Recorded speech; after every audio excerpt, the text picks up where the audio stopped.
कल गृह मंत्री अमित शाह ने एक बार फिर से संसद के अंदर सीएए का जिक्र किया, यानी कि सिटीजनशिप अमेंडमेंट एक्ट 2019 नागरिकता संशोधन अधिनियम का जिक्र जो है गृह मंत्री अमित शाह की तरफ से किया गया, जिसमें उन्होंने साफ तौर पर और क्लियर कट ये बता दिया कि लोकसभा चुनाव से पहले पहले देश में सीएए लागू हो जाएगा। अब आप समझिए, लोकसभा चुनाव में मात्र शायद 2 महीने से भी कम का वक्त बचा है। कभी भी चुनाव आयोग की तरफ से ये तारीख तय कर दी जाएगी कि लोकसभा चुनाव जो है वो कब होंगे। लेकिन अब आप इन सबके बीच में समझिए कि गृह मंत्री अमित शाह ने जो है अपने जो उनके मुस्लिम भाई हैं उनसे इस बात की अपील की कि मैं अपने मुस्लिम भाइयों से इस बात की अपील करता हूं कि किसी के बहकावे में ना आए। उन्होंने ये भी कहा कि मुस्लिम भाइयों को बहकाया जा रहा है, उनको ये समझ नहीं आ रहा है कि सीए क्या है। अब दर्शकों के लिए ये समझना बहुत ज्यादा जरूरी है कि सीएए क्या है, और यही समझाते हैं हम आपको आज आसान शब्दों में।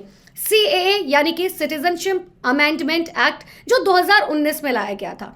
इसके तहत यह डिसाइड किया गया था कि दिसंबर 2014 से पहले 3 देश यानी कि पाकिस्तान, बांग्लादेश और अफगानिस्तान से 6 धर्म के लोग, जिसमें हिंदू, जैन, सिख, पारसी, ईसाई शामिल हैं। इन 6 धर्मों के लोग जो हैं ये अगर इन 3 देशों से आए हैं दिसंबर 2014 से पहले, तो इन्हें भारत की नागरिकता दी जाएगी। बहुत आसान शब्दों में हम आपको समझाने की कोशिश करें, ये 6 धर्म हैं जो अगर दिसंबर 2014 से पहले भारत में आ चुके हैं, इन 3 देशों से, जो है पाकिस्तान, बांग्लादेश और अफगानिस्तान, तो आपको भारत की नागरिकता दी जाएगी। क्योंकि साफ तौर पर जो है सरकार ये मानती है कि अल्पसंख्यक समुदाय के लोग हैं और इनको नागरिकता दी जानी बहुत ज्यादा जरूरी है। अगर इनको नागरिकता नहीं दी जाएगी तो इनके ऊपर लगातार अत्याचार होते रहेंगे, और इसीलिए बहुत ज्यादा जरूरी है कि इन्हें जो है अब वक्त आ चुका है कि अब इन्हें सीएए के तहत नागरिकता दे दी जाए। लेकिन इन सब के बीच में आप ये समझिए कि मुस्लिम कम्युनिटी जो है वो लगातार इसका विरोध कर रही है। मुस्लिम कम्युनिटी बार बार ये कह रहे हैं कि भाई हम इसमें शामिल क्यों नहीं हो सकते, जिसमें सरकार का पक्ष साफ तौर पर देखिए क्लियर है।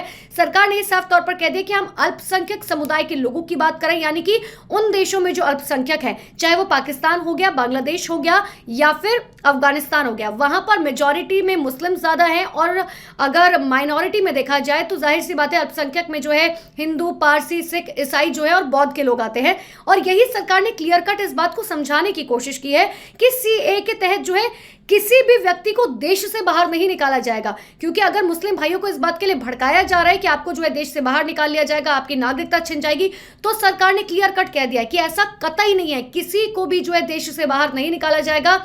हम सिर्फ जो अल्पसंख्यक हैं हम उनको नागरिकता देने की कोशिश करें, हम उनको एक पहचान देने की कोशिश करें, ताकि आज तक जो उनके ऊपर अत्याचार होते आए हैं, क्योंकि वो माइनॉरिटीज हैं, तो वो उनके ऊपर अत्याचार जो है अब ना हो। और इसी के लिए सरकार जो है प्रतिबद्ध है पूरी तरीके से, और इस बात का ऐलान किया जा चुका है कि लोकसभा चुनाव से ठीक पहले जो है सीएए लागू कर दिया जाएगा। और इसीलिए इस वीडियो के जरिए आपको यह समझाने की कोशिश की गई है कि सीएए क्या है। आप इस वीडियो को ज्यादा से ज्यादा शेयर करें ताकि लोग ये बात समझ सके कि सीएए को लेकर जब सरकार प्रतिबद्ध है तो आखिर उसका मतलब क्या है।